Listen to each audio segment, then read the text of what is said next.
So Margot, whenever you're ready. Sure thing. Thank you, Jamie, for that introduction.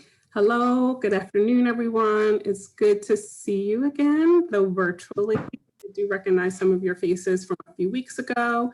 As Jamie mentioned, I'm the chair of our grad group in nursing, which is essentially the director of the PhD program. And I'm super excited to share a little bit about my own work as a researcher, a little bit about my career journey and the place where I am situated as faculty here in the School of Nursing.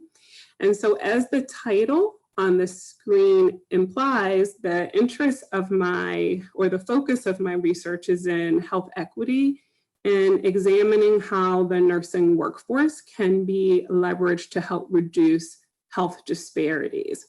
So fun fact, and this is something that you probably know, there are currently over 3 million nurses in the US and approximately 200,000 advanced practice nurses.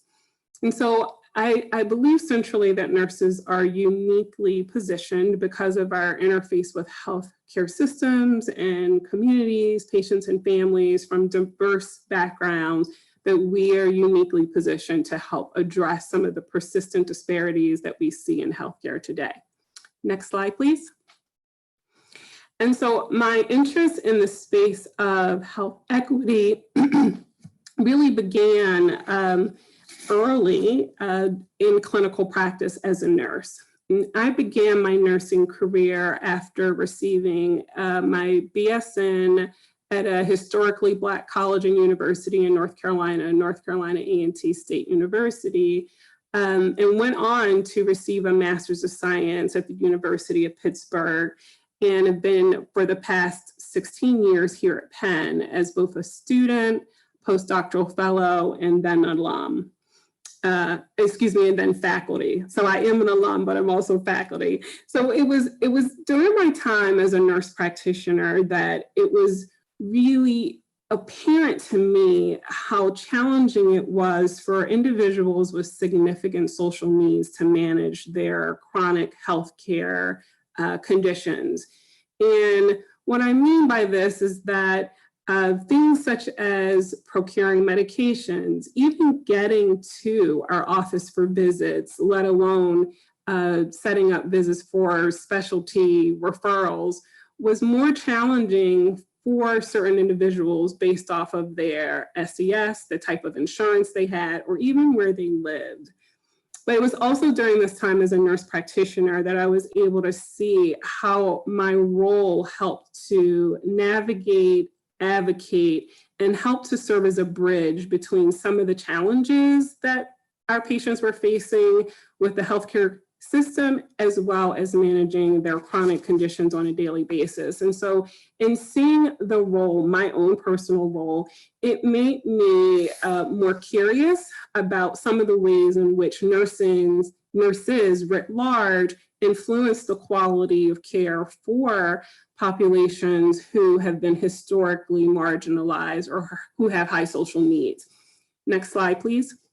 And so we know that there are populations, communities who experience health disparities, and in particular, racial ethnic minorities, individuals with low economic resources, who may be socially isolated or live in a medically underserved area, are more likely to experience poor outcomes during and following a hospitalization and have more challenges managing chronic disease. The question, at least that's central to me, is do these outcomes vary depending on the quality of nursing care they receive in acute and community-based settings? Next slide, please. And so the focus of my research has been to examine the delivery of nursing care, the quality of nursing care, regulations that may constrain the delivery of nursing care. And so some of you on the call may be nurse practitioners, and so you're very well aware that scope of practice regulations across states vary, and that these variations in scope of practice may reduce access to care, necessary care. And so for populations who have high social needs or who have been historically marginalized, those regulations not only constrain our practice as nurse practitioners, but also potentially constrain the ability of populations who need care to receive it in a timely way. And finally, my work has looked at workforce diversity. We're well aware of the need for the nursing workforce to increase the diversity so that it more appropriately matches that of the increasingly diverse US population, but more so because there's evidence to suggest that a diverse nursing workforce, and I should say a healthcare workforce writ large, has implications for healthcare delivery to diverse patients. So over the past 10 years, my work has focused on the intersection of nursing and patient outcomes, particularly related to racial and ethnic minorities. And more recently, I've moved into the space of innovation in healthcare systems to examine the way that we may be able to improve the processes of care in healthcare systems. Next slide. To examine the ways that we're able to improve the processes of care delivery to improve outcomes. And so currently I'm the director of a clinical pathway at Penn Presbyterian, which is a safety net located in West Philadelphia. And this clinical pathway called Thrive is managed by an interdisciplinary team, but it is during hospitalization that we identify individuals with high social needs and insured by Medicaid.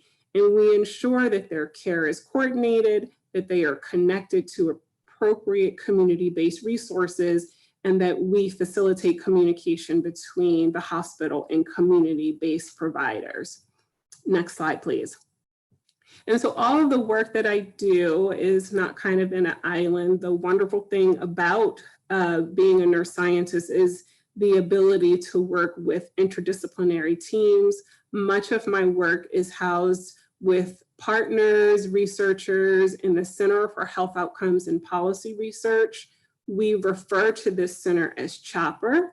And CHOPPER was founded 30 years ago by Dr. Linda Aiken. And many of us learned in nursing school that safe staffing saves lives. And so essentially that's if there are not enough nurses to care for patients, patient outcomes are poor. We've learned about the value of baccalaureate nursing and about healthy work environments. And much of that work was spearheaded by Dr. Aiken and her team in CHOPPER, of which I'm affiliated. Next slide. These are some of the researchers who are also affiliated with CHOPPER. Dr. Aiken is pictured here, along with the associate directors, Dr. Matthew McHugh and Dr. Eileen Lake. And Dr. Karen Lassiter is a new faculty member who's also a part of the team. Next slide, please. And so one of the things that's exciting about CHOPPER is not only the work of our faculty, but it's also our ability to engage in intense training, fellowship, and mentorship opportunities through a T32 training grant, which is sponsored by the National Institute of Nursing Research. It's just one of 2 T32 opportunities, and a 232 is granted to select doctoral students who are admitted into Penn's doctoral program and then are awarded a T32 fellowship based on their interest in nursing workforce and patient outcomes. So I'm happy to talk about that more offline or during the panel.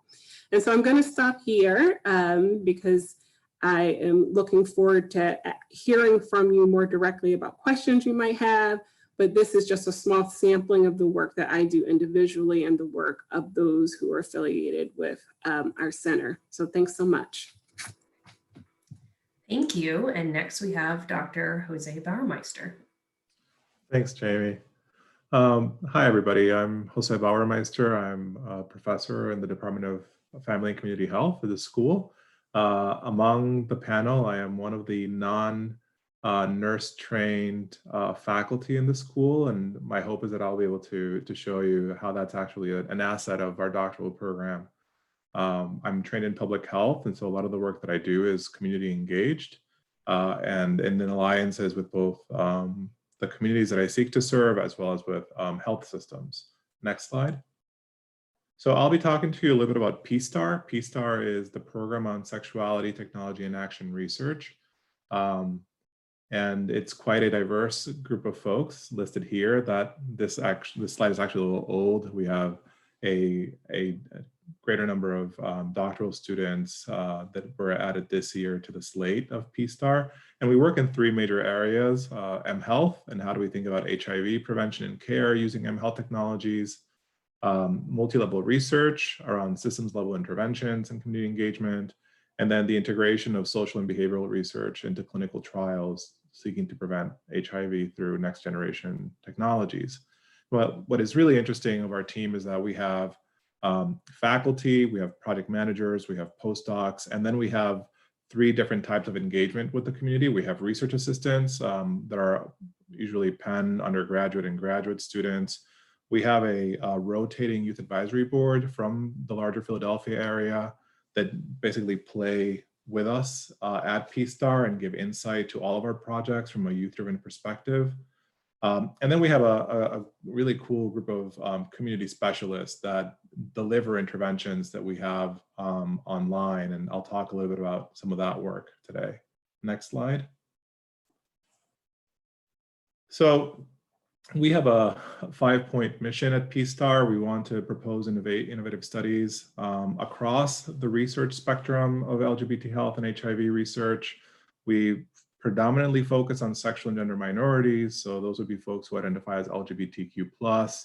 And we try to make sure that as folks work in our projects, we also give them opportunities to learn, publish, present, build up their own skill sets on intervention development, with the intention of achieving impact. Next slide. So we have 4 big projects on the M-Health space right now, and they're quite different in what you would expect in an HIV prevention study, all funded by the NIH. The first one is actually a life skills program. We call that iReach. And it's focused on adolescents 13 to 18 who are same-sex attracted across the US. And so instead of presenting information in a very dogmatic way about sex education, we actually try to embed sexuality in all aspects of their lives, think about how coming out might affect some of the choices and opportunities they have. And then as they learn this content tied to their life skills, those care navigators that I mentioned, those community specialists, actually serve as peer mentors. And so they deliver motivational interviewing 30-minute sessions that participants can schedule. We have another project called MyDex. That's a dating coach for folks that are seeking partners online. We know that partner seeking behavior has become increasingly prevalent, but it's also increased the likelihood of people not negotiating safer sex strategies with these partners, because they read the profile, they assume that the HIV status that is presented on the profile is correct, or that if they say that they're on PrEP, that's accurate.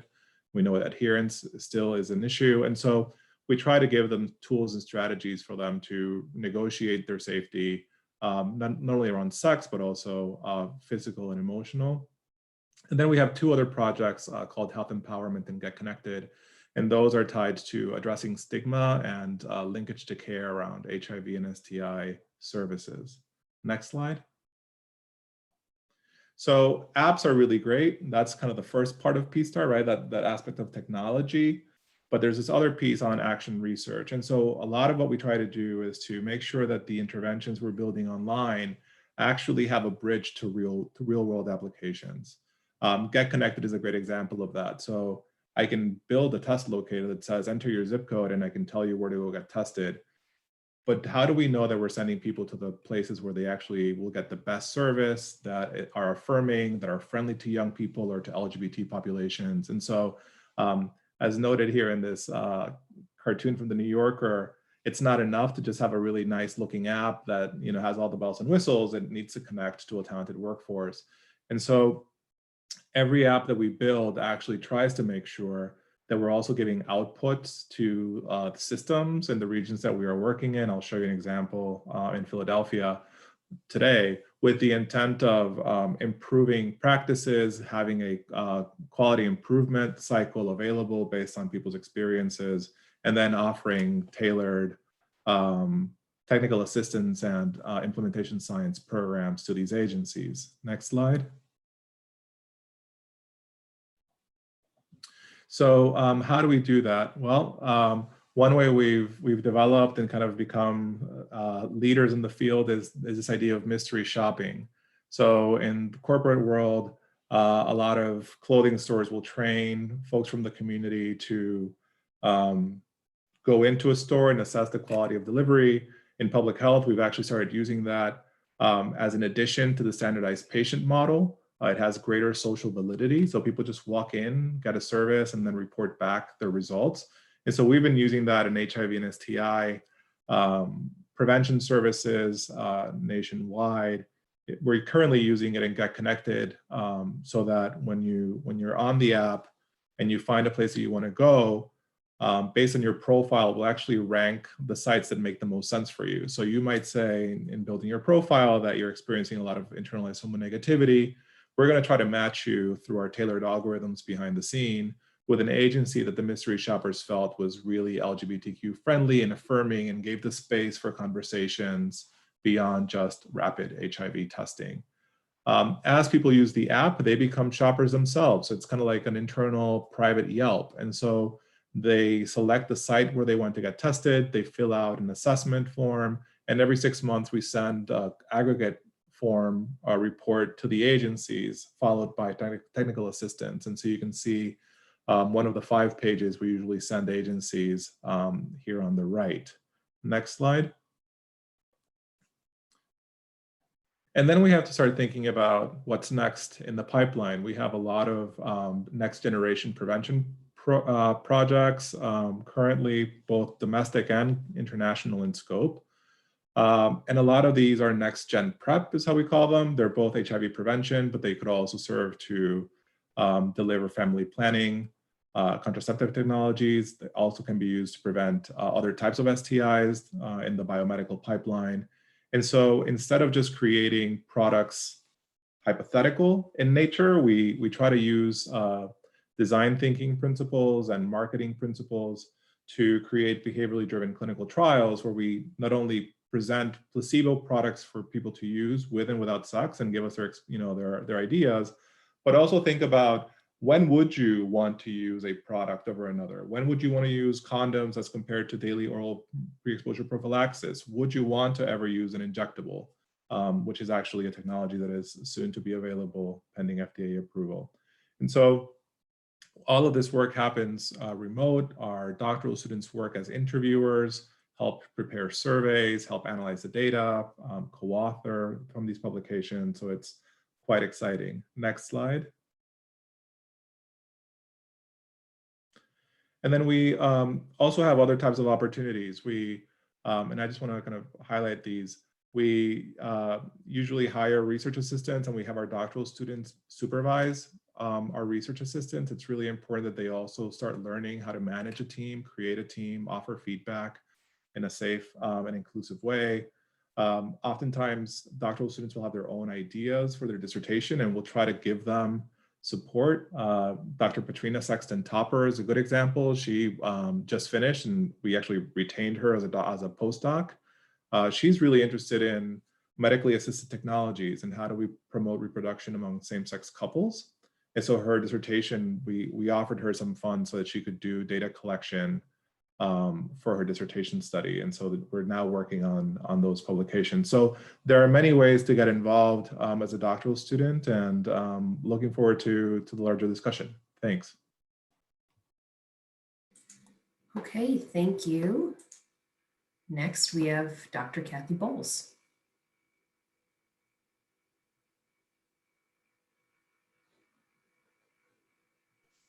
Thanks. I was hoping you were taking me off mute. I wasn't ready for that.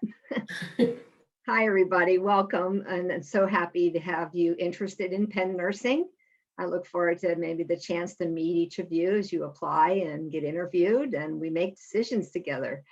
So I've been at Penn about 25 years. I'm going to tell you a bit about my career and my research program, and it's titled The Use of Information Technology to Improve Care for Older Adults. So I focus on the gerontology population. And as you'll see when I describe my work, that a lot of it has to do with information transfer and the use of technology for providing care. Next slide, please. So for my career, I began with a bachelor's of nursing at Edinburgh University of Pennsylvania, just one of the small Pennsylvania state universities. And after that, I became a critical care nurse, and I did clinical practice for 9 years. And I was a preceptor at the bedside, and I enjoyed having nursing students and precepting them. And that's where I recognized that I really enjoyed the teaching aspects of nursing, and decided then to get a master's degree. So then I moved to Philadelphia and got a master's degree at Villanova University. After that, for 3 years, I worked in the continuing education department at a hospital, teaching critical care courses and the orientation programs for new nurses. So continuing that, preceptor interest in teaching, and then joined the faculty at Thomas Jefferson University with that master's degree. So I taught there for a year, and then recognized that if I wanted to stay in academia, as well as I really got interested in research, and I knew that if I wanted to have my own program of research, I needed a PhD. And so that was when I applied to Penn Nursing for a PhD. I completed my PhD at Penn, and then I stayed on at Penn in the research track.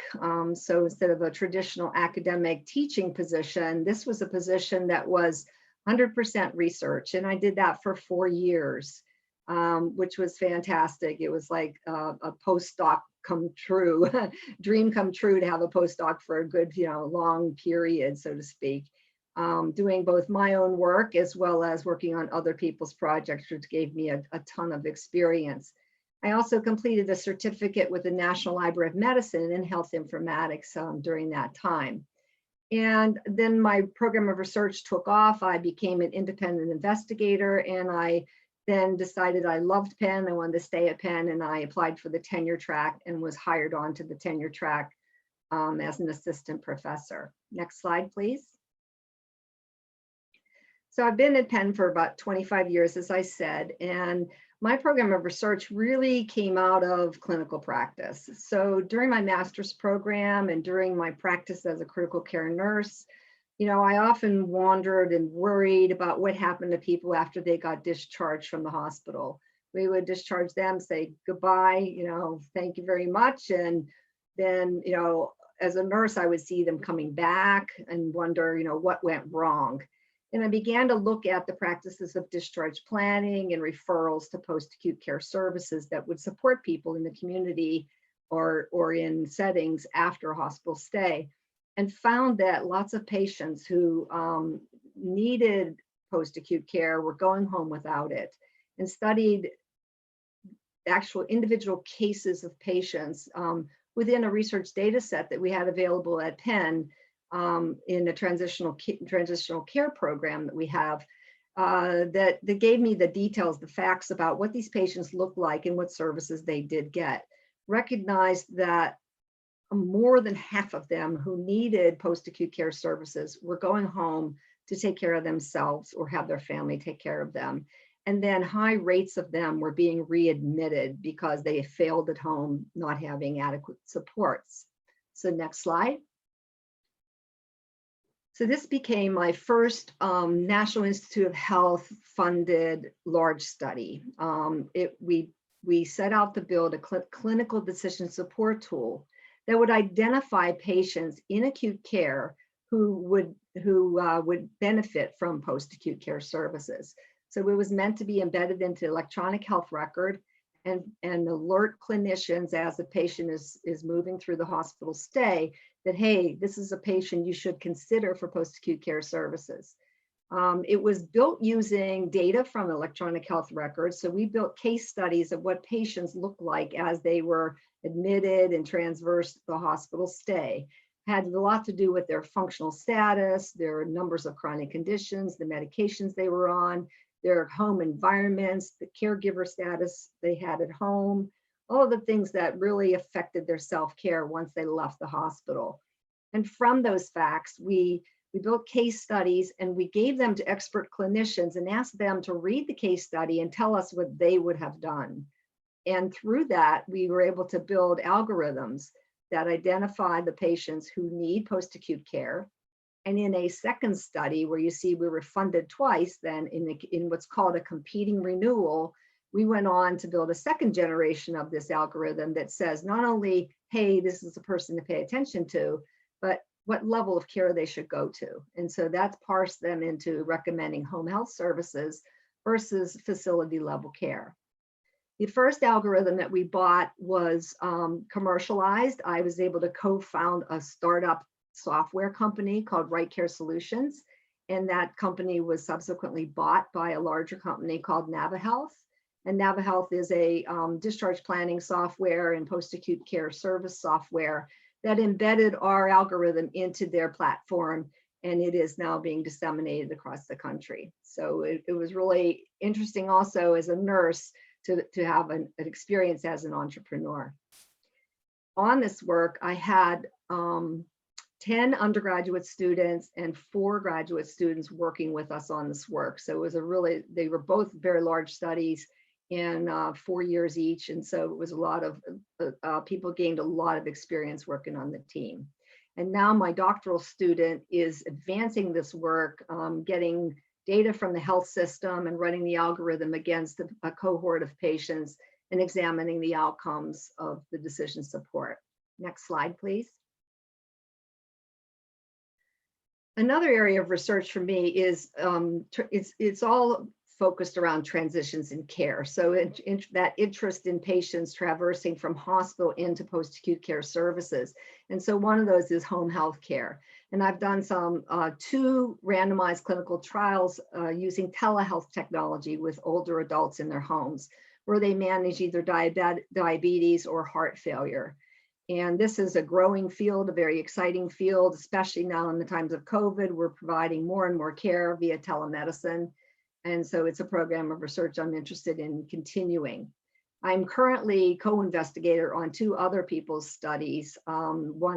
We've just finished one on infants after cardiac surgery, where we provided telehealth support to the parents. And then we have an ongoing study with Barbara Regal as the principal investigator of caregivers of heart failure patients. And we're providing support services via technology for caregivers. I've also done work with using large national data sets and Medicare claims data to analyze visit patterns in home health care, and discovered both for sepsis patients and for heart failure patients in 2 funded studies that the timing of the nursing visits and how fast the home health nurse gets out to the home, as well as getting them to the primary care physician for a follow-up visit, reduced readmissions by large percentages, 8 percentage points and 7 percentage points in these 2 studies. So studies like that really use data sets, use technology, and look at outcomes of nursing are real interests of mine. Next slide, please. Also in home health care, I'm beginning to move into implementation science. And that is taking that protocol that we learned in that study I just mentioned with sepsis patients, that early visit, nursing visit protocol, and getting them to the doctors early. And we have a grant pending with the National Institute of Nursing Research now. We're waiting to hear if it will be funded, has a great score, to move this into practice. So we'd work with 8 facilities, hospital to home, to teach them about this protocol, its importance, and help them implement it and then study its impact. Another study is called Safe Transitions in Care. And in this study, I'm a co-investigator, and the PI is at Johns Hopkins. And so as you see, the faculty also collaborate in and outside of Penn. And this one is about the information transferred during referrals from hospital to home health care and what makes those transitions risky. And then I'm also involved in another Johns Hopkins clinical trial called Capable, which does a home assessment for older adults and makes home improvements along with occupational therapy and nursing to set goals for patients for their function and safety in their own homes to keep them aging in place. And finally, I use clinical decision support also to predict the need for those early visits in home health care, and also to predict readiness for discharge from home health care. So again, these are 2 additional algorithms that we're developing to bring evidence to practice. Next slide. I want to tell you then about the New Cortland Center for Transitions in Health. So this is a center at Penn Nursing directed by Dr. Mary Naylor. And our mission is to influence care in transitions in health and healthcare. So that's where my work fits in beautifully with the interest I have in transitions and the follow-up after hospital stays. We want to improve health and quality of life outcomes for patients and promote wiser use of resources for mainly chronically ill older adults in the United States. So we have 15 faculty members within this center and 9 associated faculty from outside of Penn who were actually at Penn. A lot of them were our pre and postdocs who maintain relationships with us after they graduate. We have 22 student alumni and 11 current fellows receiving training in our center. Next slide, please. And our center has the second T32 training grant. The one Margot told you about is in Chopper, and the second one is in the New Cortland Center. And that the theme of that training grant is individualized care for at-risk older adults.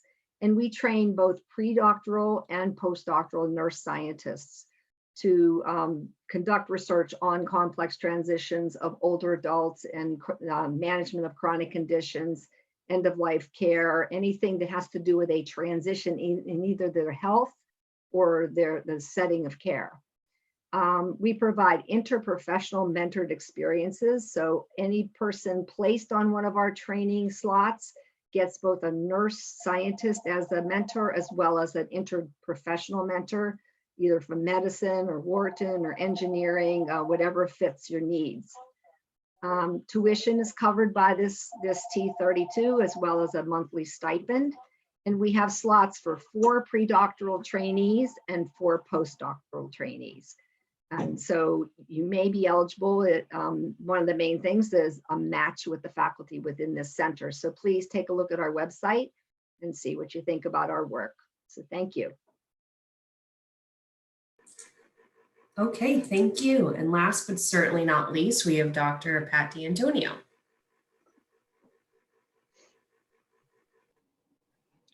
Thank you very much. And I assume you can all hear me. I always forget to take myself off mute. But I join my colleagues in welcoming you to this Zoom call to talk about our doctoral program. I am the director of the Barbara Bates Center for the Study of the History of Nursing. And we have many things in common that you've heard from my other colleagues. One is one of the real strengths of Penn Nursing is the number of research centers or research teams that our doctoral students are part of when they come.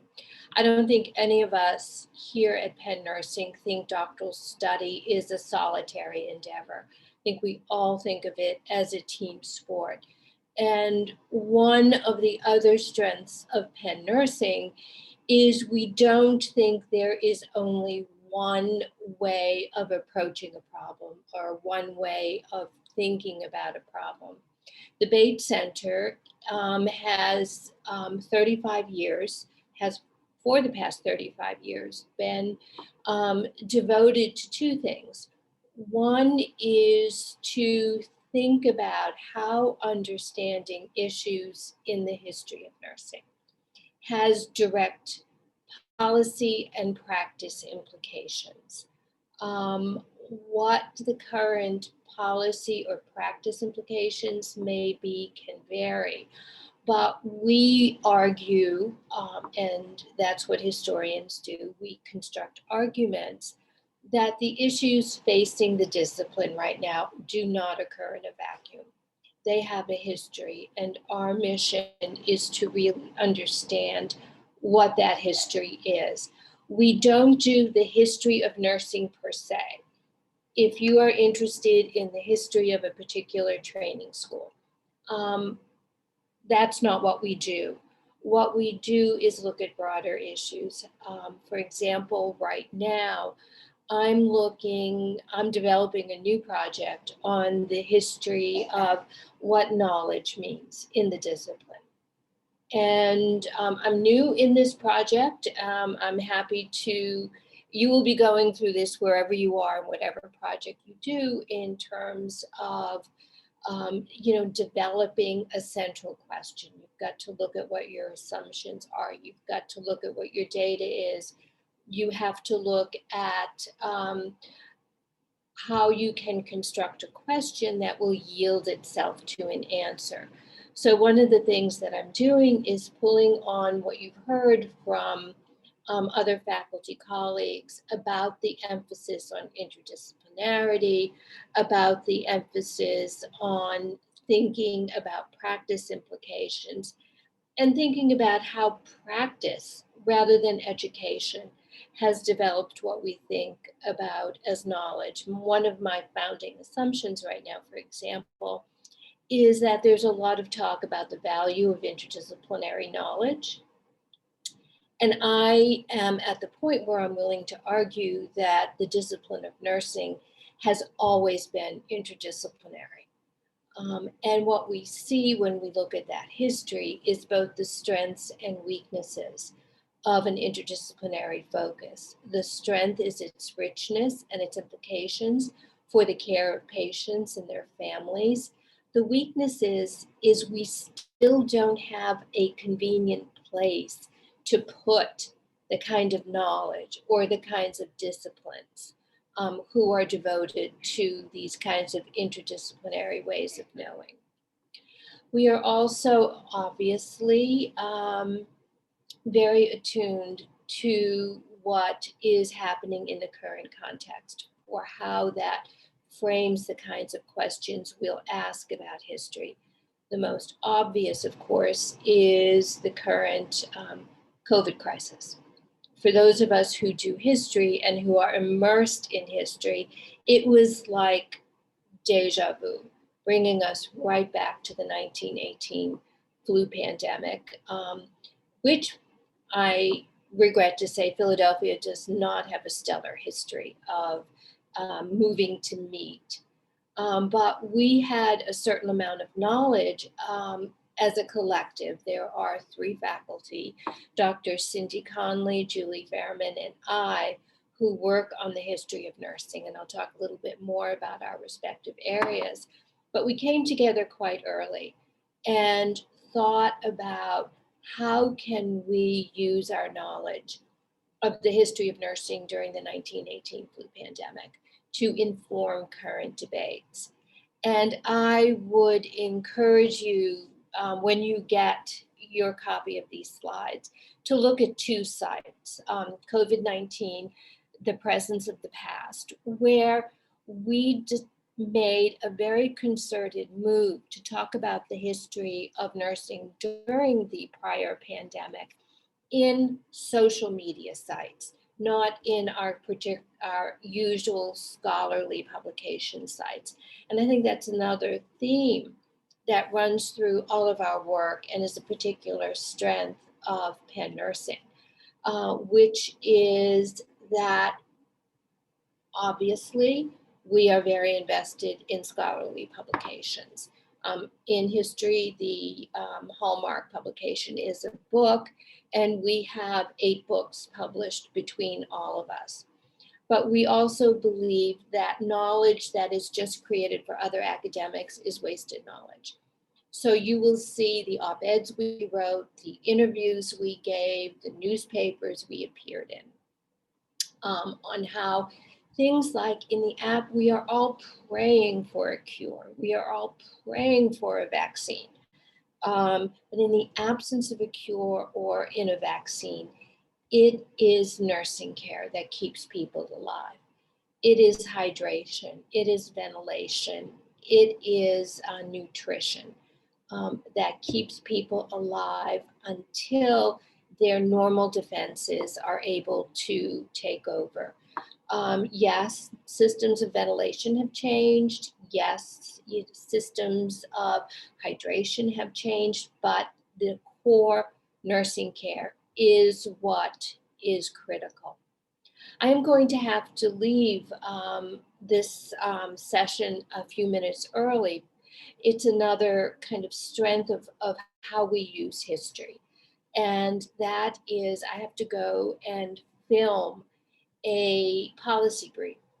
The Leonard Davis Institute of Health Economics here at Penn gave us funding to look at how nurse registration, which was very new in the 1918 flu pandemic, how that structured response to the nursing care needs of the 1919 pandemic, and what are the policy implications for today. And as a result of the work that we did, we have issued a policy brief that argues two things.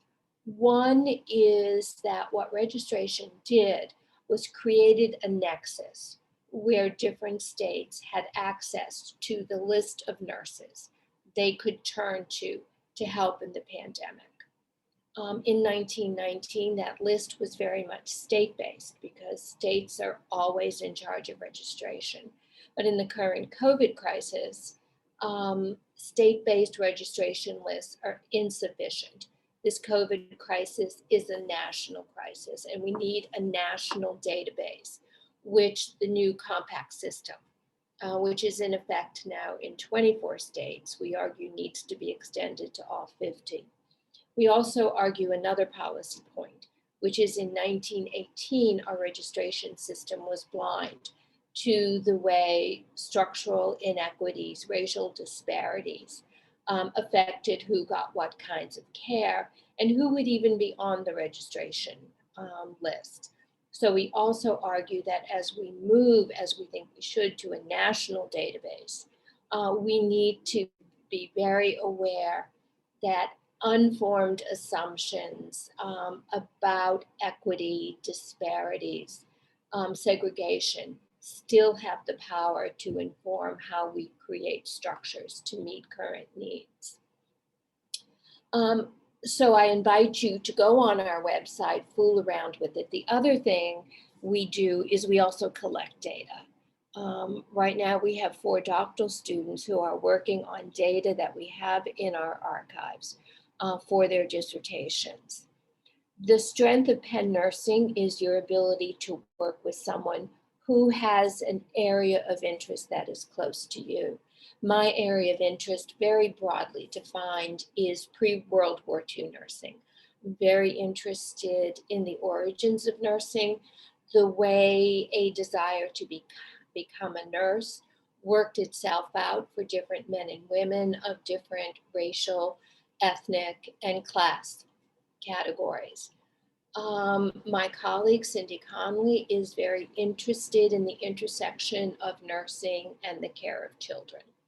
And Julie Fairman is very interested in the role of nursing in the post-World War II era and has studied critical care, the development of critical care nurses and the development of nurse practitioners. Could I have the next slide? I think I've kind of talked about this. Let me just say that one of the things that my other colleagues have talked about is we're not just interdisciplinary, but we're also, all our research centers, all our research groups also have a very international focus. For us, we've always had it. Our orientation has traditionally been toward Western and Southern Europe.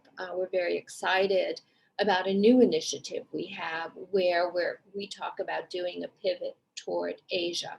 We are starting a new collaboration in Shanghai, China, with the University of Zhenting's program in the history of medicine and technology, looking at how nurses' involvement in the military post-1945, both in China and in the United States, created spaces for women to be part of nation building projects. If I could have the next slide, I think is my last. This is a picture of our reading room. We are on, and when you come to Penn, I encourage you to come visit the center. This is our reading room where people can come and look at our books, look at our archives. We also provide seminars. And since I assume most of you, hopefully some of you, but I assume that most of you may not be interested in doing the history of nursing, let me tell you what I think is unique about Penn Nursing's doctoral program, in that we're preparing you not just to do a narrow study on an area of interest, we're preparing you to be scholars. And we're very clear about that agenda. We're preparing you to, yes, have a question you can answer, but also to think about how your particular area of interest fits into the larger picture of nursing and healthcare. And so we work individually with all the doctoral students and invite them to come to the Bates Center, come talk to us about what they're doing so that we can also help them situate their topics in the scholarly discussions and scholarly discourses. So thank you. I will, as I said, be leaving early. If you click on these links, you will, when you get this PowerPoint, be able to reach out directly to me, to Dr. Fairman, or Dr. Conley. So thank you. Okay, thank you again, everyone, for your time and sharing your background and research. If attendees want to type in the chat box some questions, can also get started with some questions that were asked earlier. So this is for everyone, and feel free to whoever wants to start can answer. How do you view the faculty-student mentoring relationship? And what does that mentoring relationship look like to you?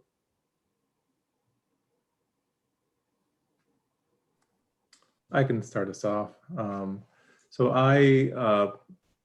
The program actually has a career development plan. It's IDP, an individualized development plan. I see Mario nodding her head. Okay, good. I think that's what it's called. And we do that every year with a doctoral student. We come up with areas of growth, areas of opportunity, and kind of stretching, right? So just breadth and depth around their areas and skills. And at least in my lab, my doctoral students and I meet several times a week because I involve them in the research studies as well as our individual one-on-ones. It's really important, I think, that we have a safe space to talk about their journey through the program, but for them to also start being socialized to large research teams so that they learn that skill and kind of become, in some ways, like an apprenticeship model. Dr. Conley is giving me the word that we're going to have to leave in a few minutes to head over to our library where we're filming. So let me just pick up on what Jose just mentioned. We very much see doctoral training as an apprenticeship program. That the most important thing is that there be a strong and sustained faculty-student match. I remember when I did my doctoral work here, I remember when I was a first-year student, I thought if I missed a class, my entire career was ruined. It took a while before I realized classes are important. But the most important part of my education was the connection I had with the faculty who were then part of the Bates Center. We don't expect that students will necessarily know right from the very beginning who they will want or who they will be able to make that connection with. Part of it is coming here and getting to know what I think is the smartest group of men and women I've ever had the privilege of working with. So we anticipate they'll be moving back and forth. But the idea is a very singular, life-changing apprenticeship experience. And with that, I am going to sign off and encourage you to reach out if you have additional questions. Thanks, Pat. Okay, let's. I can build on what Pat said. I saw a question about whether a person could take our PhD program remotely. And I would just give my opinion on that, and based on what Pat said too, to build on her. She spoke about the apprenticeship, and part of that apprenticeship is being embedded in our research teams, being embedded in our meetings, having contact with people across campus, taking advantage of all the resources at Penn. And I feel that would be very difficult to maximize if it was all remote. And so we really do want our students to be on campus, and we prefer that our students are full-time. And the reason is, if you're not, you will not gain, you will not benefit from all that Penn has to offer. There's just so much, you know, one of the, when we evaluate our students and we evaluate our programs and we ask our students for areas for improvement or problems that they see, one of the problems commonly is there's just too much to pick from. There's too many opportunities, and they had difficulty picking what to get involved in and what to go to, and you know, what to learn from. So it's such a rich environment. I would hate for people to miss out on that. And I'll build off of the responses as well.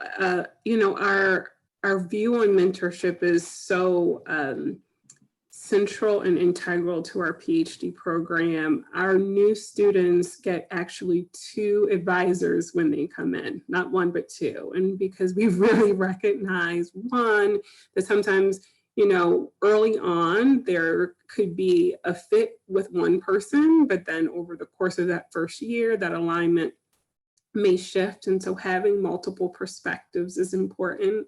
We believe in a hybrid mentoring model. And so one person may not fill all of your needs. And so you'll frequently be working with teams. I think that Dr. Bowles mentioned that the T32 in transitions, you have an interdisciplinary mentor, you have a nursing mentor. And so we believe in modeling team science, mentorship, and hybrid modeling from the very beginning, which is why we really do a really, the faculty mentee match is important.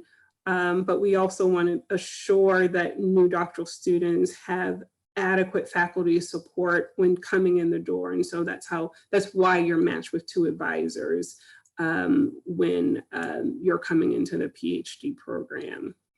I see a second question that I just want to take, and it's related to must prospective students fit into one of the centers at Penn. And so you had the beauty of hearing about our centers, but we are far from representative of the really diverse faculty that we have at Penn. We have interdisciplinary faculty. I don't use the word non-nursing. I say these are our interdisciplinary colleagues. And so we have fabulous interdisciplinary colleagues, some of which are in center, some of which are not. And the same thing with our nursing research colleagues. And so the importance is that the prospective student have alignment with a faculty mentor. And that's important because that faculty mentor will be shepherding you in terms of your development in your scholarship. And so if you have an interest that's not well aligned with at least one faculty member, then it does you a disservice, because you need to have a high level of faculty engagement, and you need someone who's expert in the field of scholarship. So in answer to the question, no, students do not have to have one, no faculty are not always in a center. No prospective students do not have to fit with one of the centers. And I would encourage you to look at our faculty research page, because there's really a wide breadth of research interests. But the absolute must is that you must have a match. There has to be alignment of your research interest with that of one of our faculty. There's a few questions about what you look for in prospective doctoral students. You know, you've had some experience reading applications, interviewing, so if you could speak to that. Right, and so we really do use a holistic admissions process here at Penn Nursing. And so there are several pieces of the application that we evaluate, including your personal statement. Again, I'll emphasize your mentorship match, your academic record, typically your transcripts and grades, in the interview. And so this is your opportunity to interview, typically with someone that you've mentioned and perhaps your personal statement that you may have research alignment with. And so what we're looking for is critical thinkers, those who have a research interest that we think we might be able to foster through doctoral education here at Penn. We're looking for people who are creative and resilient. And so it's not just your academic capacity, it's also your capacity to add to a community of scholars. And so that might be your diversity of thought, that might be your diversity of clinical expertise, because when we're building a cohort, we are not only interested in how we can further you and your individual scholarship, but it's also how you add to a community of students to help form a collective that you enrich one another as well as you're growing. So, Kathy or Jose, any other thoughts about what we're interested in or what you're interested in for your prospective students? I think you said it well, Marco. The only thing I would add, I saw a question about numbers of publications we're looking for. There is no magic number in that. It could be 0, it could be 10. It just is a package deal, a holistic look at your application. So it's not that you get, points for one thing or another. We're looking at a well-rounded, strong student. And what I look for in my students is enthusiasm, curiosity, a good match with, types of work that I'm doing. And that, we're a team, we're a team. Okay, let's take one more question. Can you describe the process or approach you take in helping your students formulate a research question? I'll take that, and then I have to leave. I was just writing a goodbye note here. All righty. Yeah, this is fun. So it's great. I always tell my students, the sooner you can get your research question, the better. So you don't want to flounder for a year and a half, still wondering what you're going to study. I tell them I want every paper they write in the PhD program to be going toward their research idea and toward their dissertation. So we try very early on to really discuss that. We also look for it in your application letter that you have something narrowed down that you want to study. And that comes along with the match with the faculty that, you've got a topic that is of interest to us and is focused for you. So that helps a lot. We arrive at the question by regular meetings. So we meet regularly and discuss their thoughts, their ideas, what they're working on in their classes, and how we can craft their assignments to help them get to that point. And now I'm going to leave. Bye-bye. Thank you so much. Well said. Thank you. All right. Okay, Margot, was there anything you wanted to add? No, I said well said. I thought she kept all of the ways that we would help students kind of come to a research question. Great. Okay. So again, thank you everyone for your time. We're now going to move on to the student panel. And just a reminder, you will get all of this sent to you in a few days, and we have included the emails for our faculty and for our students as well. So if you did have additional questions, you can reach out to them. So I do believe all of our current students are here. We have a great group of students to come share their experiences. So we'll go in this order. So first I'd like to introduce Helena Addison. So Helena, whenever you're ready, why don't you start and introduce yourself? Yeah, hi everyone, I'm Helena. I'm a second-year PhD student. I'm currently my research is focused on the mental health of formerly incarcerated Black men. And my advisors are Dr. Sarah Jacoby and Dr. Terry Richmond. I'm not currently involved in a center within the School of Nursing, but I'm involved with the Penn Injury Science Center, which is like an interdisciplinary group focused on injury and violence. Before this program, I did my bachelor's degree in psychology at the University of Maryland, Baltimore County. And then I went right on to a master's entry into nursing program at Johns Hopkins University. And throughout both programs, I was very interested in research related to health equity and focused on a wide variety of things, but primarily intimate partner violence and how it relates to sexual health and mental health. So overall, I'm just really interested in violence, trauma, and mental health, as well as like the structural drivers of health inequity. So right now I'm focused on incarceration as a social determinant of health that disproportionately impacts Black people, but specifically Black men. Yeah, so that's where I'm at. I'm happy to be here and answer any questions that you may have. Thank you. Okay, Olivia, you are up. Yes, thank you. Hi, everyone. My name is Olivia. I am a third-year doctoral student here, and this is my final year, so I'll be defending my dissertation next summer. I am originally from Michigan, from Flint, Michigan, and I worked there as a neonatal ICU nurse for about 2 years before I went back to school and I got my master's in Dublin, Ireland at Trinity College, got my master's in science and nursing there. And then I moved to Philadelphia to start the PhD program here.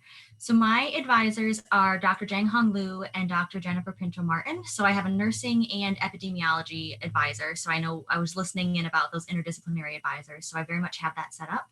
I am broadly interested in early childhood exposures and how those influence long-term health and developmental outcomes.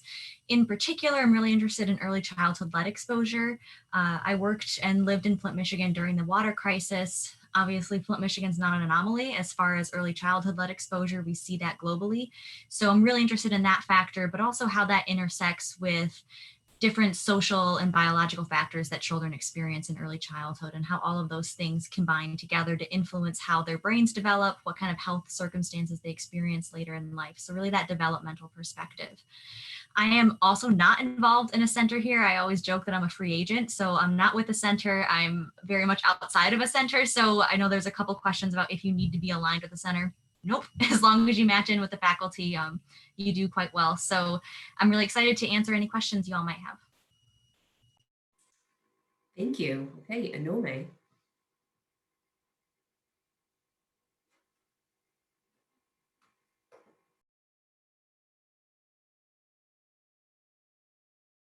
Anome, you're muted, I think.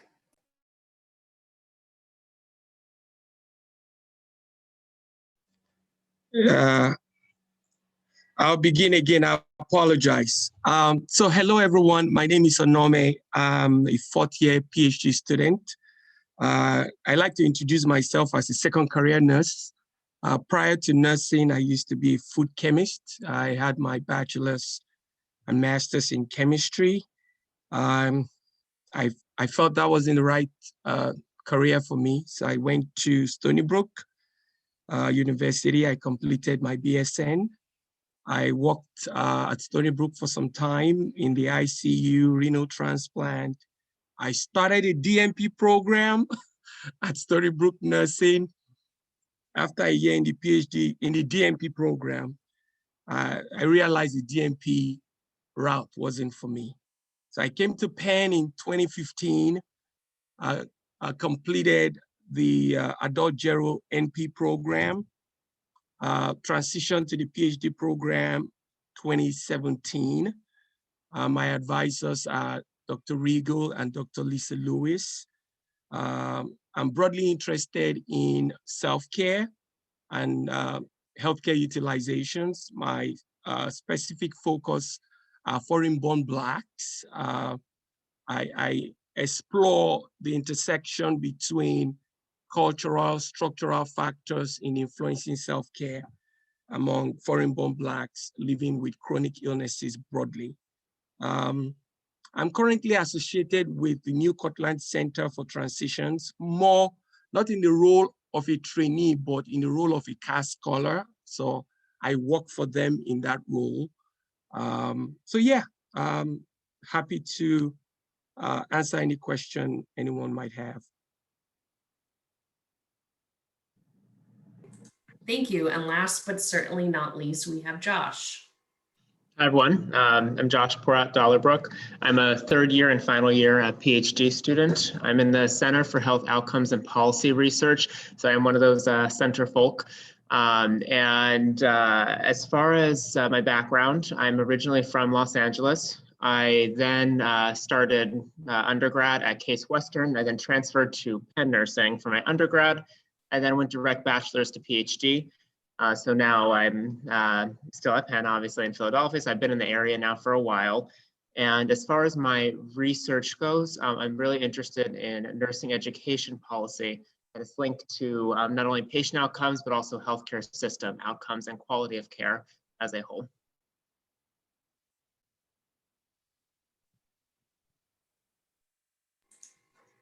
Okay, great. Thank you, everyone. So again, if attendees want to type in questions in the chat box, I will also start asking some questions that were previously asked. So first off, why did you choose Penn Nursing?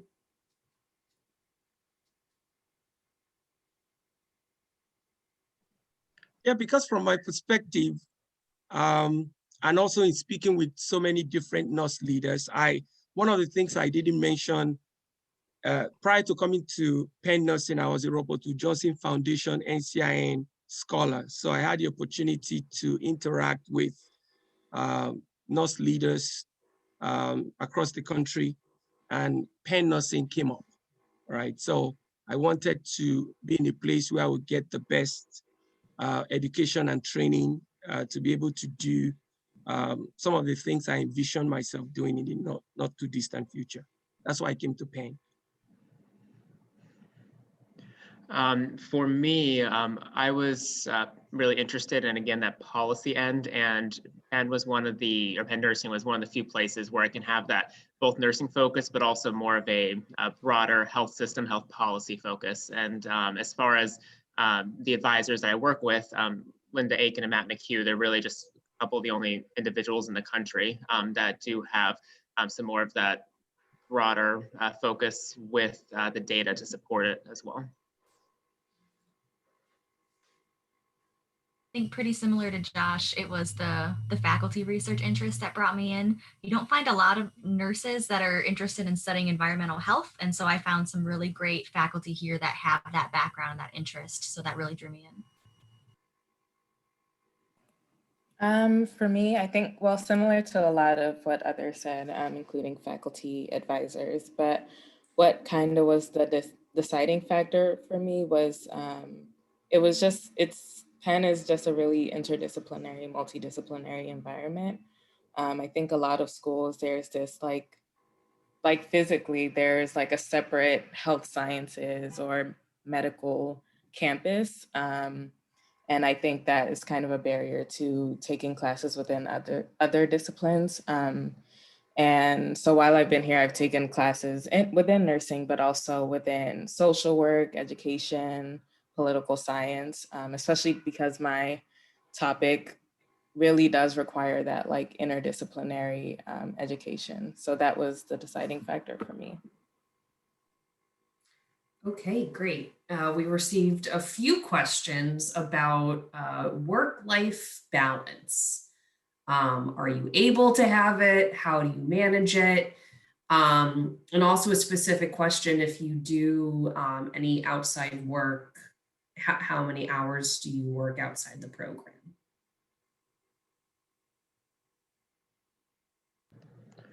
I can address a couple of those points.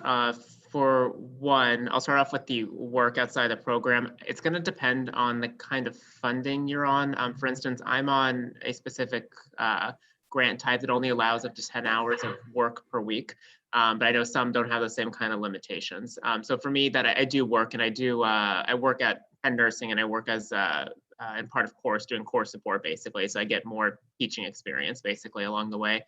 as far as some of the other work-life balance, the program is strenuous itself, but part of, I think, the PhD program is learning how to actually balance, your PhD work as well as being able with your family and such.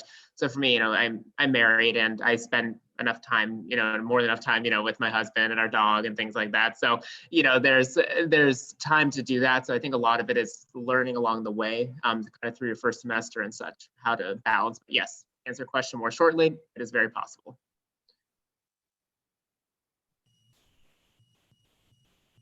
Go ahead, Helena. I saw you unmute yourself. Oh, yeah, I was just gonna say it is possible to work. So the first year while I was here, I worked as an RN in a psychiatric hospital here in Philly. And I worked part-time. So it was in psych, it's usually 8-hour shifts. So it was Saturday and Sunday every other weekend, 8 hours. So about a total of like less than 40 hours a month. But it was very manageable at that level, for me at least. I'll just piggyback off of that quickly. I only work 10 hours a week as well, not clinically. I work as a research assistant. I think it's really important that students in a PhD program recognize that this is your job now, that you going to school is your job. So try and think of it that way instead of letting it bleed into your personal time. You really do have to set those boundaries. I personally will not work on the weekend. I take the full weekend off. There are rare circumstances where I will do things on a Sunday, but I set that boundary that I'm not going to do those things. And I think it's important that we do that for ourselves because there's always something else that can be done. So you kind of have to set that line for yourself and make sure that you give yourself that time, which is definitely doable. We can do that. We just need to make sure we commit to ourselves. Yeah, I'll say it's a little bit challenging combining the program with work. I'll be very upfront with you. I think coming into the program, one advice I would give is, exactly what Olivia said, this is a full-time job, so if you can avoid at least the first semester working, if it's possible, I would say think about it that way. Come in, just focus, settle in. Then as you progress in the program, you can now see if you are able to take some time to work. And again, you have to kind of decide what you want out of the program. There are certain activities that, that may be good that I don't have time to participate in because I need that time to spend time with my family, with my community. So again, each and every one has to kind of think about, what do you want to get out of this program and how can you, I think it's important for you to really do well in the program. You have to engage in activities that gives you fulfillment outside of the program, outside of nursing, or else you go crazy from my perspective. So you have to be intentional. I tell people I would have left this program if my life was all about this program, because I couldn't do it. Okay, thank you. So piggybacking on school life balance, schedules, can you describe your typical week in the PhD program? Class schedule, time devoted to coursework, meeting with advisors, other commitments? That's probably all going to depend on where you are. Yeah, that's all going to depend on where you are in the program. So that first year, you're taking a lot of the core nursing classes. So I think those typically will be like, what is it, you guys? Monday, Tuesday, Wednesday, maybe a Thursday, depending on what other classes you do, but it's not all day. I mean, it's kind of like your undergrad schedule of it's going to be chunked throughout the day. As you go further in the program, right now, Josh and Anome and I, we don't have to take courses. We would just be working on our dissertation. So you're on dissertation status. If you want to take classes and you're a glutton for punishment, then you can, but you don't have to do that. So a typical week, I guess, for first years would be taking your courses, maybe meeting with your advisor every 2 weeks, and reading and writing a lot. I think of my week as a 40-hour week, 9 to 5. Classes, research projects, everything else. I try to fit it. It's not always possible, but I try to make it 9 to 5, Monday through Friday.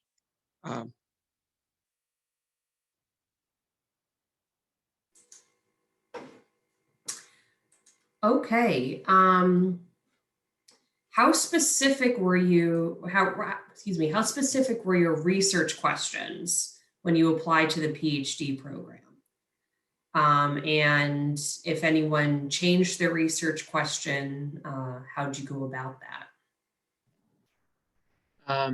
For me, I had a specific topic when I applied, not a research question necessarily. I had to propose one as part of the personal statement, but I developed it over time throughout the first year, the research question.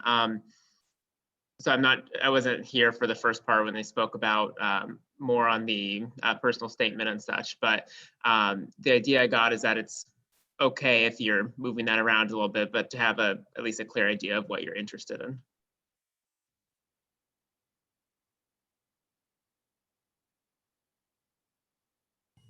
Same here, I had a very broad research question. I knew I wanted to study self-care. I knew I wanted to look at my study population will be Blacks. I wanted to study culture because I'm an African immigrant. So I wanted to bring that into my research. And the first semester was brutal because everyone kept telling me that it's too complex and broad. But with the right mentorship, and which I'm grateful to God that I had, I stuck with that question, and now I can see clearly why that was a good topic to pursue. So yeah.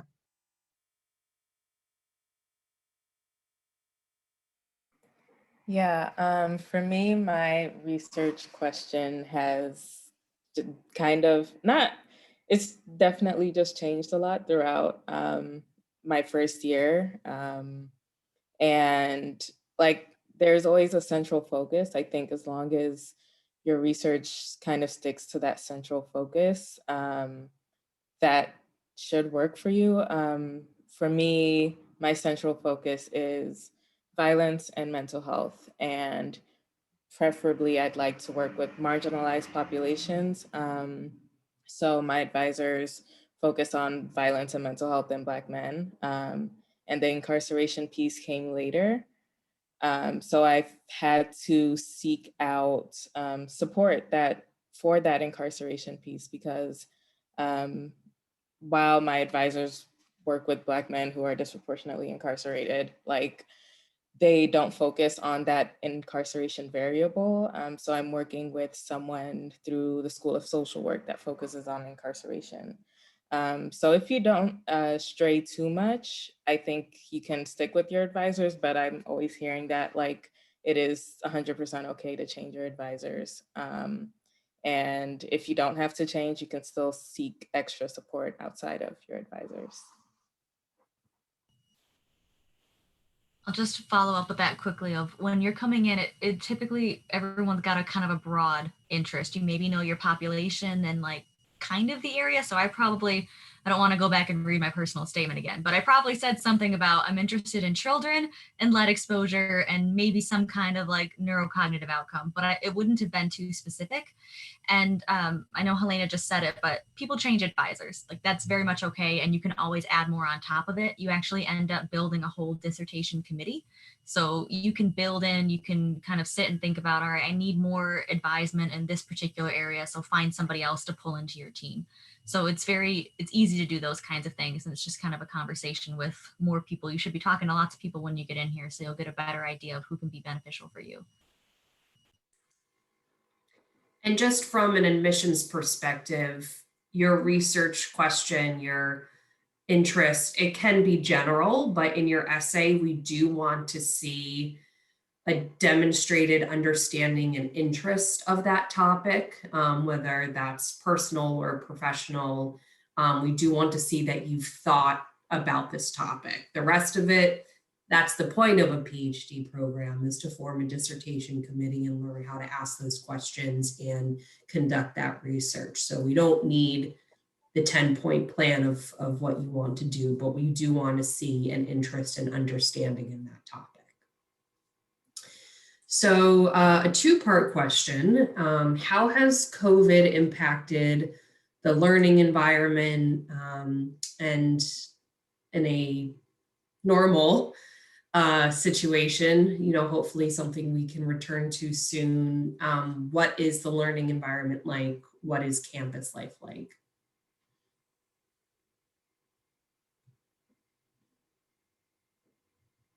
I'll respond about COVID. So for me, there's a particular environment I found over the years, somewhere in the library, that when I go in there, it helps me focus. I'm at my best in that environment. So usually when I'm around Fagin Hall, I go to the biomedical library and it helps me for whatever reason, but I no longer have that. So that was a little challenging for me because, you know, I now had to get used to getting into that zone in a different environment.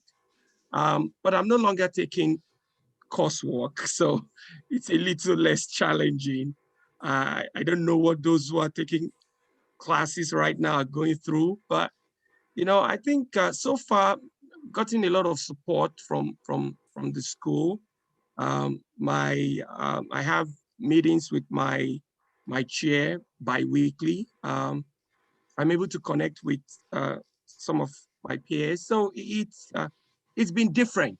But you know, I think it's not just specific to us. Everyone else is dealing with this challenge of virtual learning and interaction.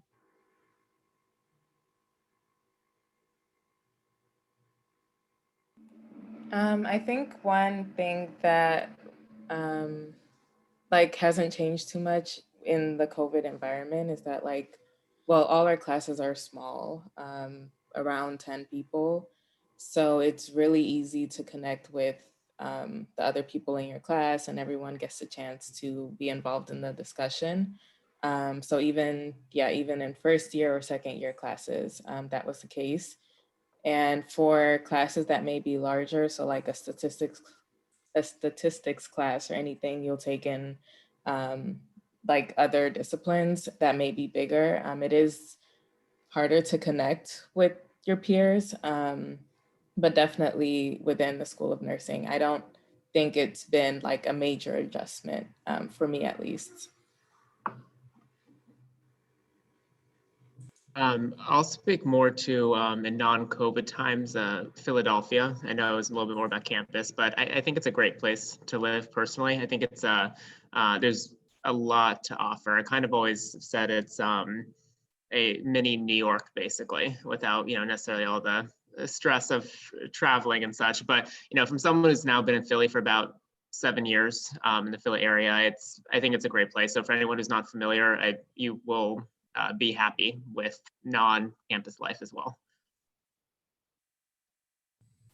I'll touch on briefly what it's like being in the nursing building in normal times, which if you do start the program here, I hope that you get to experience. So we have a lounge that the doctoral students can use, and it's got computers and printer and fridge and microwave and whatnot.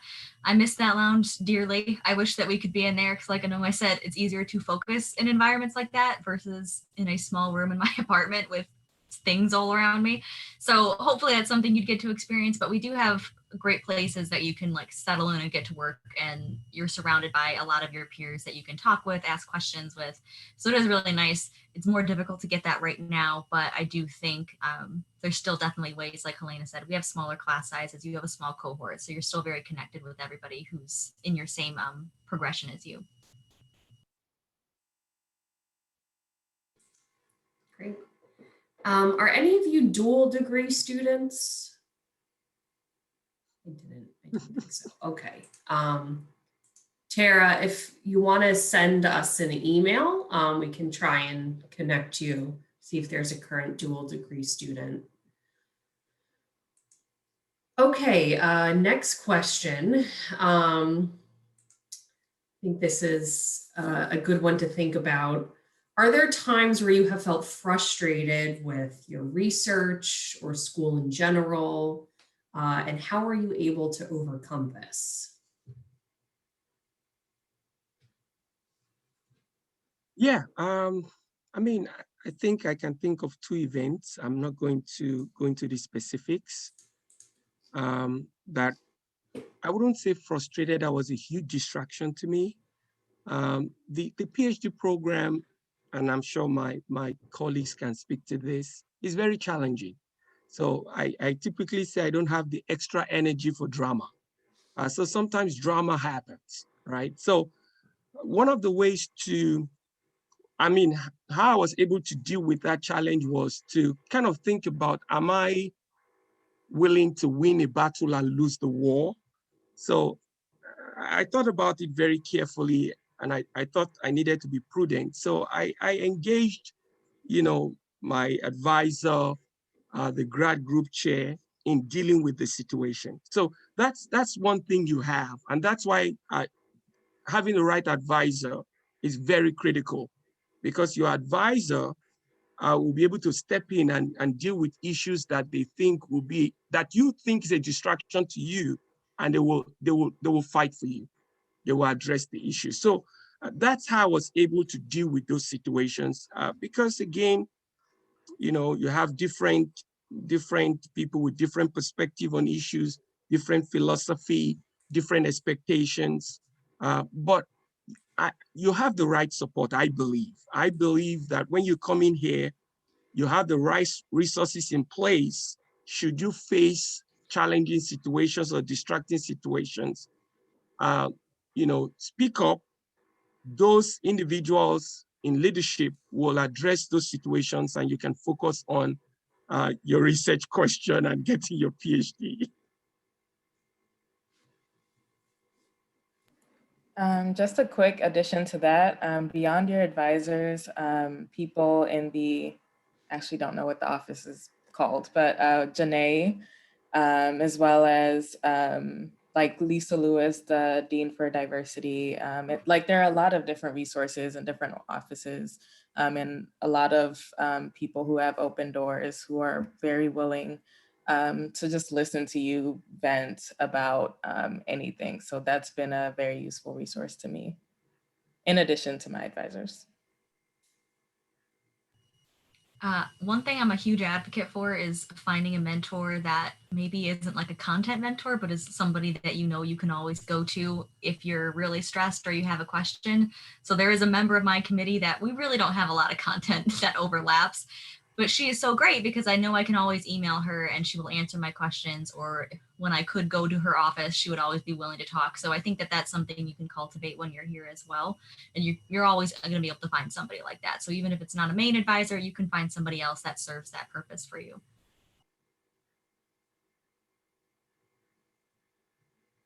So the Janae that was mentioned is Janae Lamoureux, our Associate Director of Graduate Student Advising.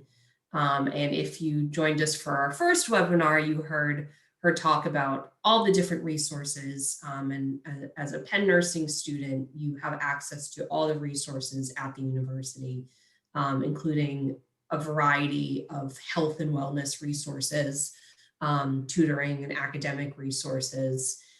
So that recording will be included in the email you get with this recording.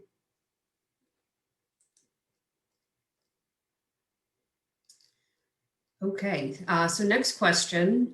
So prior to starting your PhD program, what were some experiences that helped you understand the kind of further education you wanted to pursue? So I was part of the Robert Wood Johnson Foundation DAN project. It's called Doctoral Advancement in Nursing Project. I thought that project was really helpful. I actually participated in that project in the middle of my first year in the DMP program. Then I realized the DMP wasn't meant for me, right? So I thought that was really helpful in helping me think about what I wanted to do long-term, and if the DMP or the PhD will, I mean, which of the degrees will get me to that. So for me, that experience was invaluable. Just the wealth of resources at the Robert Wood Johnson Foundation, the mentors, the connections really helped me think very clearly about what I wanted to do. But I had 0 research publications coming into the program. So just to state that, I went to a school, I went to Stony Brook University. At that time, that wasn't really huge in research. So we were not kind of socialized or, into writing papers. Though we wrote papers for classes, but no one said, you need to submit an abstract or something like that. But when I came to Penn, the resources are there. And I have about 4. I have probably abstract publication. I have about 14 right now. So you can make the progress you want. But yeah, the experiences with Robert Wood Johnson Foundation was invaluable to me.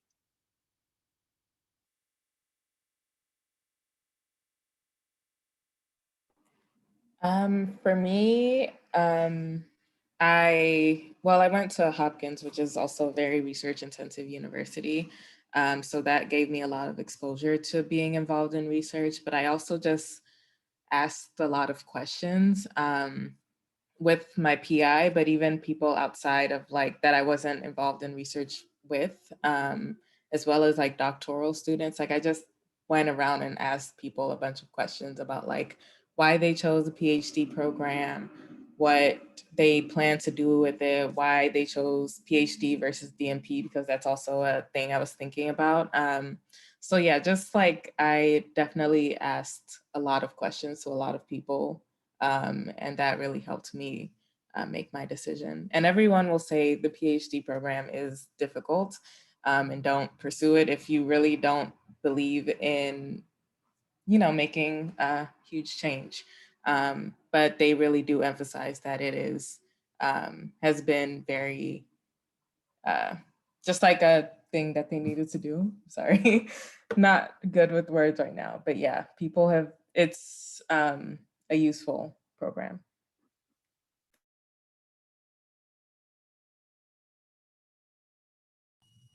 I'll tag off of that quickly. I went to a very small undergraduate university in Michigan, and I had a little bit of research experience then, but not much. So I think Anoma said this too. When I came in, I did not have any publications. I think I had presented at maybe 2 conferences in my undergrad.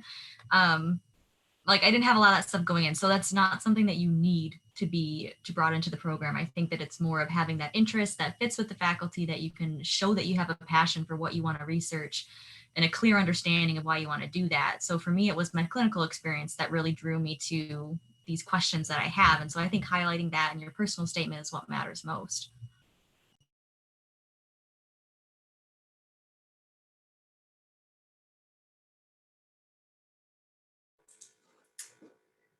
Okay, for those of you who worked clinically in between your BSN and the PhD program, what were some of the biggest challenges you faced in transitioning from a clinical role to the PhD program? I think not just for me, speaking with all my colleagues, it's a different way of thinking, right? That's why it's Doctor of Philosophy. It's a different way of looking at the world,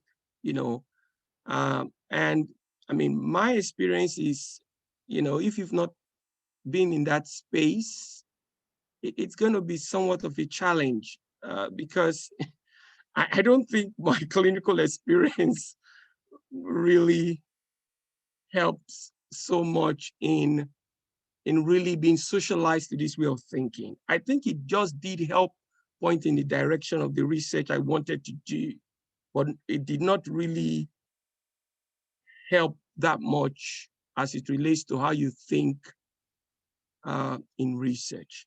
That's my perspective. Let me just leave it at that. Yeah.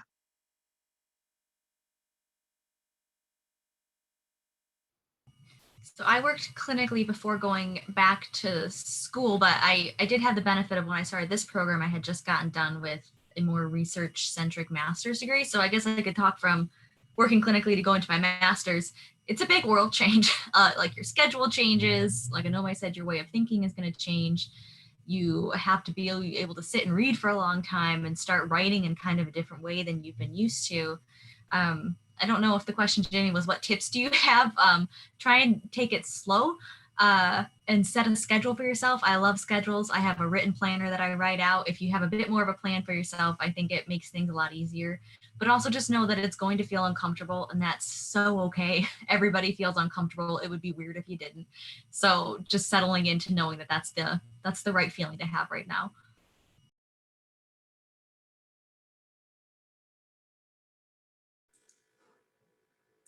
Okay, great.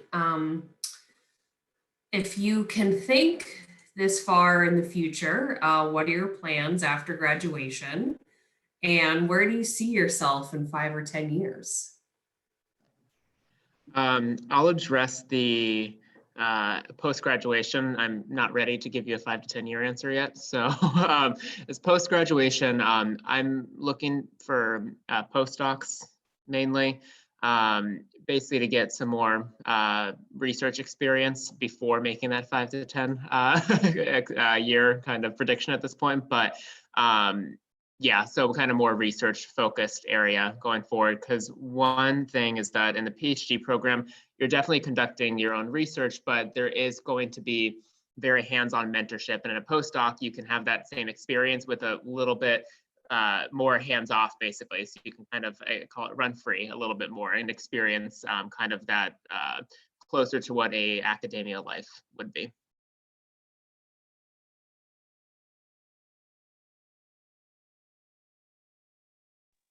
Yeah, I left the DMP program, and I'll tell you why.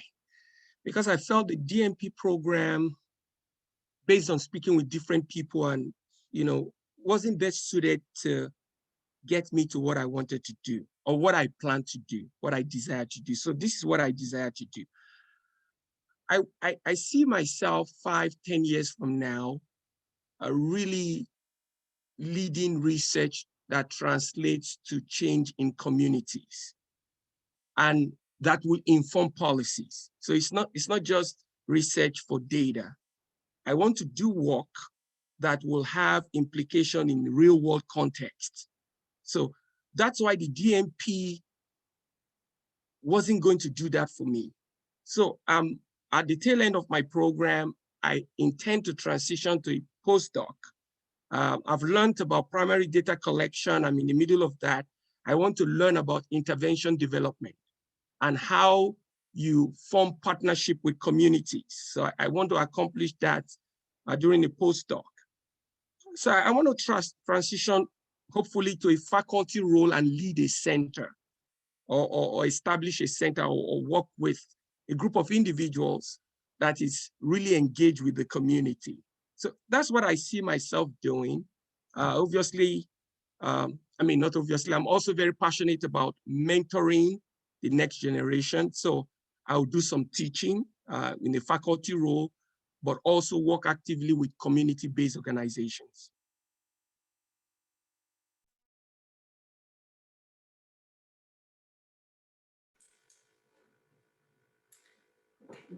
Do you have any recommendations for the best areas to live while in the program? Personally, I enjoyed living in, it's kind of a Fairmount area, was a nice place that was also physically more distant from campus. I didn't like being around the campus as much, because I like to keep like actual physical distance basically between work and personal life, basically, or in this case, education and personal life. So yeah, so I went over there, and there's a lot in that area to do, a lot of activities I've started talking about earlier too, some of the things they have in Philly. I like going out for drinks, being able to go to restaurants, etc. So that was a nice place. And there's also a lot more areas that are similar to the Fairmount area. I live in the Powelton area, which is just north of Drexel. So it's about a 20-minute walk into campus. That's a far enough distance for me. I don't know if that would do it for Josh, but I'm good with that. I also am obstinate and refuse to buy a printer. So if I needed to print something, I would need to be close to campus to print it. So I like this area.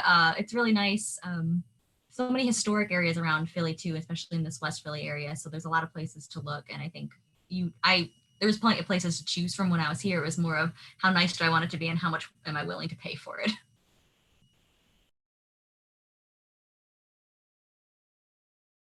So let me just share something different, because people love different environments. I don't like living in the city. I love it where there's a lot of, I like country. I like that environment. So I just couldn't stay around Philadelphia. So when I came for the program, the closest to Philly that I felt gave me that environment was King of Prussia. So if you are someone like me, maybe you might need to seek out those places around where, you know, you just love the woods and the trees and all that. Yeah. Okay, so I think I live the closest to campus. I live right off campus, maybe like a block away, and that's super convenient for me. I like walking to the campus. There is that downside of kind of being close to like undergrads, and there are cases where I'll like, I don't know, be on the way to a grocery store or something, and there are like a group of undergrads like hanging outside a house, or it's but outside of that, I think it's perfect for me, like I live on West Philly, so that's kind of like where I am, but really close to campus, close to grocery stores, close to like right across the street from the trolley. So I can get into Center City very easily.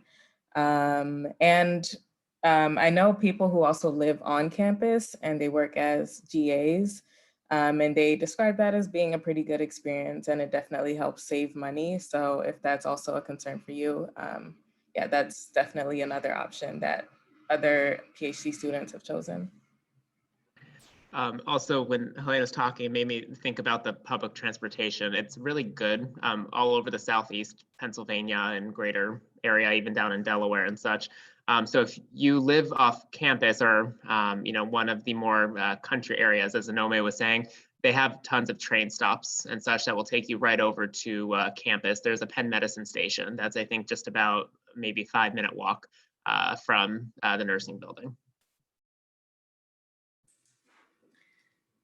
Okay, great. We'll take a few more questions. So what is a fun learning experience you've had since joining the program? Right, so this one advice I'll give, and I'll talk about my experience. I think for me, one of the best decisions I've made is to seek out opportunities to kind of build infrastructure skills, right? Nobody's going to teach you that, to be very honest. You have to work with someone that will pull you into their research projects, introduce you to, abstract screening, writing abstracts, reviewing manuscripts, and those sorts of things. So for me, that has been a valuable experience I've had. My mentor will always offer opportunities, and it's left to the student to jump on it. I've always taken advantage of those offers. So for me, it's been it's been a great learning experience for me. Now I can say I'm a reviewer for a couple of journals, and that's been helpful. So I will encourage you, when you come in, you might need to tell your mentor, if they don't offer, that you would like to learn, about their work, be embedded in their research, so that you can develop those skills. Because those classes will just teach you concepts and fundamentals, but we all need that hands-on mentorship outside of the classes you're taking to build your infrastructure skills.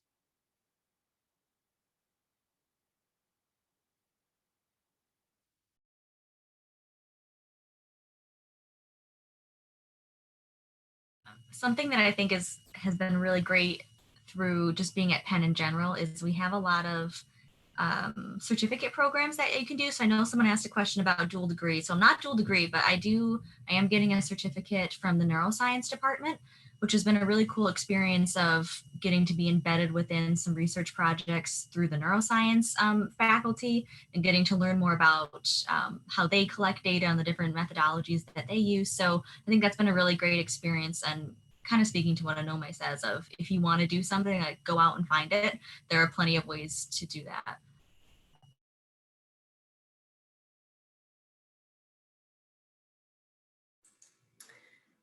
Do any of you have children and can talk about doing the program with children? No, okay. I don't have children, but there are a few people in my cohort that do, and they have like young kids, 2, 3, 4. So it is doable. And I'm sure they'd be willing to like talk to people who are concerned about that. All right, that's Tara, right? So I have children. I usually am very private about my family. I usually don't, those who know me very well, sometimes don't even know I have kids. So, but let me just say this to you. You can do it. It's if you make up your mind that this degree is gonna help you accomplish what you want to accomplish for you, for your family, for your community, you can do it. All you need to do is, like for me, I don't have time so much to socialize because, you know, I have family, I have community, I have my PhD to do. So there are things I would have loved to do, but I just don't have the time for it. So, and Penn also has a very great, the Grad Center has a very great infrastructure to support doctoral students and postdoc with families. So there are resources available. Even the provost office is very big on that. So you'll be well supported. You'll be well supported. And again, communicate with people who need to know that you need the support. I also want to tell you that Antoinette, the director of financial aid, she's an amazing woman. Go talk to her. Janae has been mentioned, talk to her. Your advisor, then Dr. Bruce Catton, she's here. You're gonna get the support. So don't see that as a negative. I consider myself to have been very successful with the amount of work I've accomplished. So you can do it as well. So I want to encourage you. Having children is not a negative, guaranteed, because I've lived the experience. It's not. Thank you. Thank you. Great answer. And I want to be conscious of time. So last question is just your final piece of advice for our prospective applicants, either advice for during the application process, interview process, as they hopefully enter our PhD program, your last bit of advice. I would say look at the Penn website and at the professors and what their areas of research are and reach out to them before submitting your application. I don't know when it's due, so I don't know if we're approaching the timeline, it's a little late for this, but I think it's helpful because then they'll give you a good idea of what would be helpful to include in the application, but also help you figure out about if there's a good match at Penn Nursing as well. If you don't have any research experience, I will encourage you, if possible, to seek out that opportunity, because it will make you clear in thinking about your essay. Because if you can get involved, email someone and tell them you have a couple of hours to learn about their work. I think that's really helpful in kind of crafting your essay and preparing for the research experience if you currently have no research experience. And be very thoughtful and careful. Talk with people, because that faculty match is critical. And let me say this, sometimes I try to speak from my heart. Don't make a decision based on race. Make a decision based on the person, the character of the person, that this is someone that's going to be willing to support you. And you get insight about the person by talking to different people, right? I'm being I want to be very helpful to you. That's why I'm being very clear.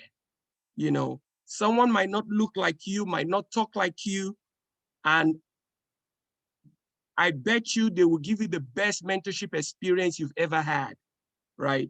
If you look at my mentor, my primary mentor, she doesn't look like me, she doesn't talk like me. Even sometimes when I say things, she will say, can you repeat what you said? But trust me, that woman has been an amazing mentor to me. So I just want you to come in with that perspective. Come in with the perspective you want to find the right mentor that will really love you and invest in you and nurture you and help you thrive.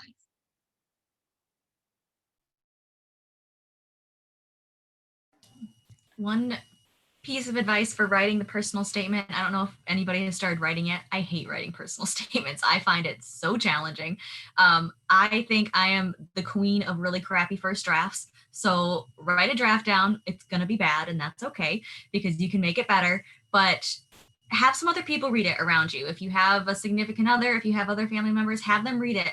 They should be able to understand it. They should be able to get that clear passion of what it is that you want to research and why it is that you're so interested in this and why is it so important that we look at this. So get as many people to read it as possible. Take a lot of time to go through and make edits on it. Like, it's going to evolve quite a lot. It's a pretty iterative process, and don't feel discouraged if it's really hard to write it at first. It's supposed to be. They suck, but it's going to be okay if you just take the time to work through it. So my advice is more so towards the interview, and something that was really reassuring that people told me is that, by the time that you are getting an interview, that means that you are qualified, you are capable of being in a PhD program, even if it's not this one.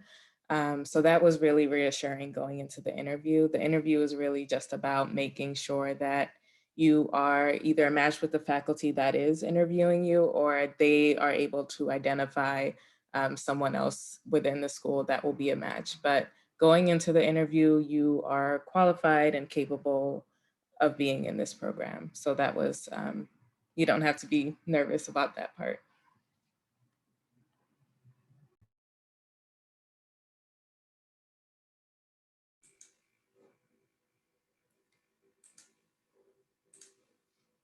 Okay, great. Well, we are approaching 2 o'clock. So first, I would just like to sincerely thank our current students, Anome, Helena, Olivia, and Josh, for volunteering your time. And thanks to all of our attendees for tuning in for 2 hours. I know we are all zoomed out. We are all tired of staring. But we really want to make sure that you have all the information that you need to apply to our PhD program, whether it's this year or next year. And we just thank you for listening in, and to our students for sharing your personal experiences. So again, just a reminder, the deadline for this upcoming year is Tuesday, December 1st. It will be here before you know it. So if you have not gotten a start on your application, I encourage you to do so very soon. You will get an email with this recording as well as our previous recordings in a few days, so look out for that. Any additional questions, please feel free to reach out to myself, students, or faculty. Their contact information is in this presentation. So again, thank you. Have a wonderful weekend, and we look forward to reviewing your application.